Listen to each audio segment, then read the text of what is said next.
screen. And for some reason, I'm chasing a non-existent mouse, but there we go. Those wishing to join the net using Zoom, I do so using Zoom as it is now open.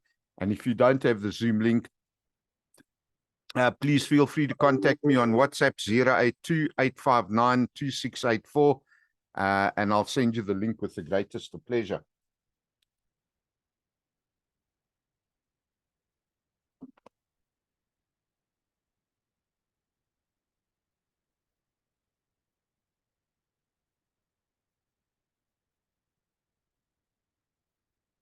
Right, ZS6OPS returning. Today is Sunday, 29 October 2023, and the time is 19:05. We begin the weekly net with radio amateur check-ins on the Roodepoort repeater for 5 minutes before proceeding. This net is broadcast every Sunday evening starting at 1900. Okay, that there needs to be fixed as well. So let me just say ZS6OPS returning. Today is Sunday, 29 October 2023, and the time is 19:05. We begin the weekly net with the radio amateur check-ins on the Roodepoort repeater for 5 minutes before proceeding.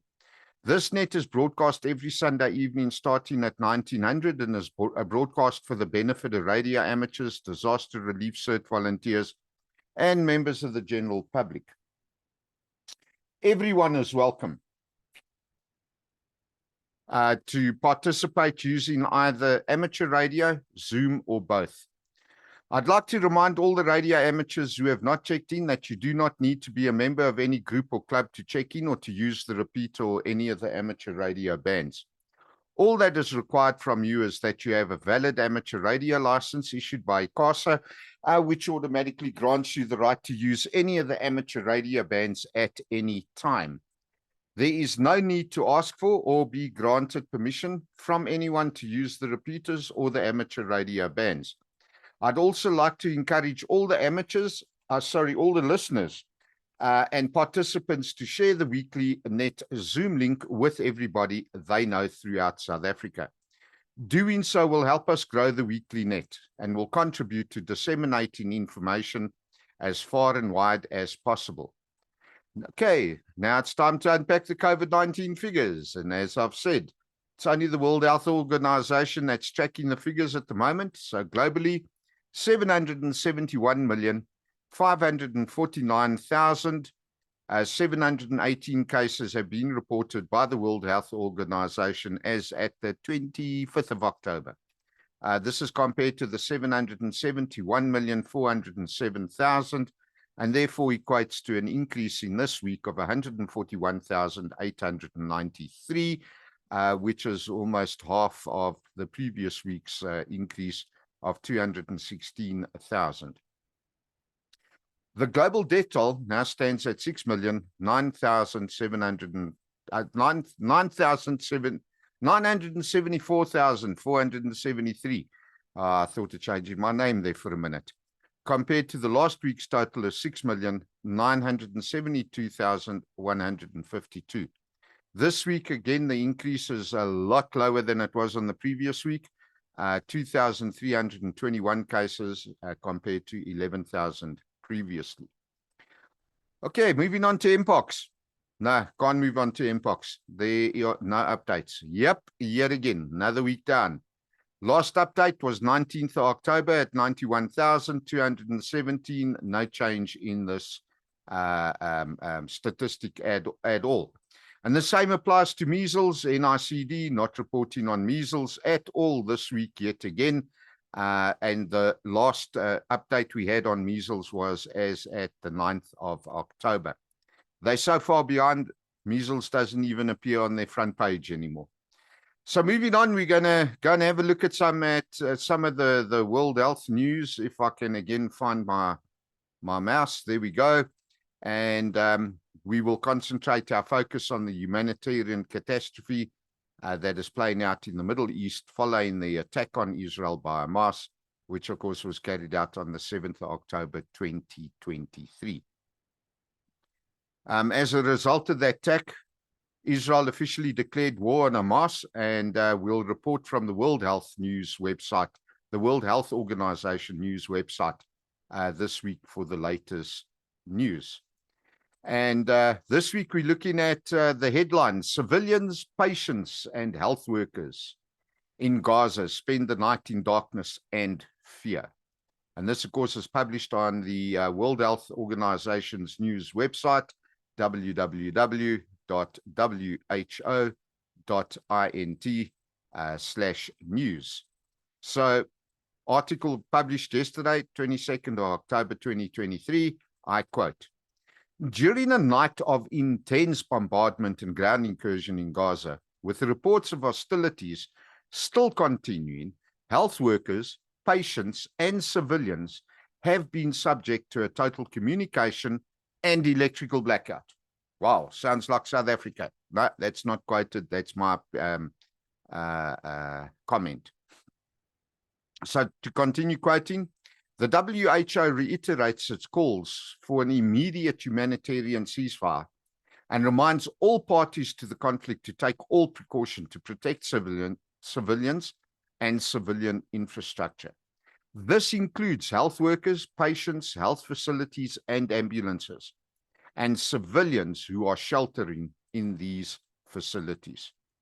Active measures must be taken to ensure they are not harmed, and safe passage provided for the movement of desperately needed medical supplies, fuel, water, and food into and across Gaza. Reports of bombardment near the Indonesia and Al-Shifa hospitals are gravely concerning. World Health Organization reiterates that it is impossible to evacuation let me rephrase that. The World Health Organization reiterates that it is impossible to evacuate patients without endangering their lives. Hospitals across Gaza are already operating at maximum capacity due to the injuries sustained in weeks of unrelenting bombardment, and are unable to absorb a dramatic rise in the number of patients while sheltering thousands of civilians. Healthcare or health workers who have stayed by their patients' sides face dwindling supplies with no place to put new patients and no means to alleviate their patients' pain. There are more wounded every hour, but ambulances cannot reach them in the communications blackout. Morgues are full. More than half of the dead are women and children. WHO has not been able to communicate with its staff in Gaza, nor have other agencies. Furthermore, WHO is trying to gather information on the overall impact on civilians and healthcare. WHO appeals to the humanity in all those who have the power to do so to end the fighting now, in line with the UN resolution adopted yesterday, calling for a humanitarian truce, as well as the immediate and unconditional release of all civilians held captive. Again, food for thought, and why we always need to be prepared for all eventualities, says Chad. So what was actually quite amazing from that WHO report yesterday, the greatest impact at the moment is there's a period of time whereby the World Health Organization is in actual fact able to provide newsworthy news, including statistics and figures and factual or even perceived information. And then like that, due to the communications blackout that has occurred across the Gaza Strip, no NGO has got contact with any of their field workers, boots on the ground, and are unable to establish any communications. There's no cell phone connectivity, there's no internet connectivity, and of course, being in a state of war, two-way radio communications is going to be very, very limited. It makes you think sometimes, in a state of war, what actually does happen to radio communications, including amateur radio communications. And where and how does one actually overcome communication capabilities for non-government organizations? And that is something that we as Disaster Relief CERT also need to consider and take into account. Does it mean that as volunteers, our communication capabilities must be moved underground and go stealth? Anyway, now, finally in closing, I'd like to encourage everyone to register as a disaster relief volunteer and to prepare and train to assist local communities for when a disaster relief strikes. And on that note, are there any other radio amateurs who have not yet checked in? Please provide your call sign now and I'll add you to this week's list. And just before I do that, congratulations to the grand total of 5 radio amateurs that passed their RAE. And it would be nice to hear you come up and join us. If you are listening, don't be shy. Of course, you are more than welcome to call in and add your name to the bottom of the list. So if there is anybody else out there that would like to be added to this week's list, please go ahead now.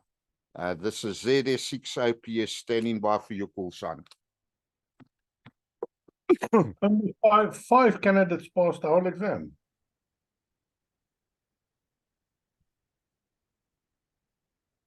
Okay, nothing else heard. I'd like to thank all those who have checked in this week, as well as those who have joined via Zoom.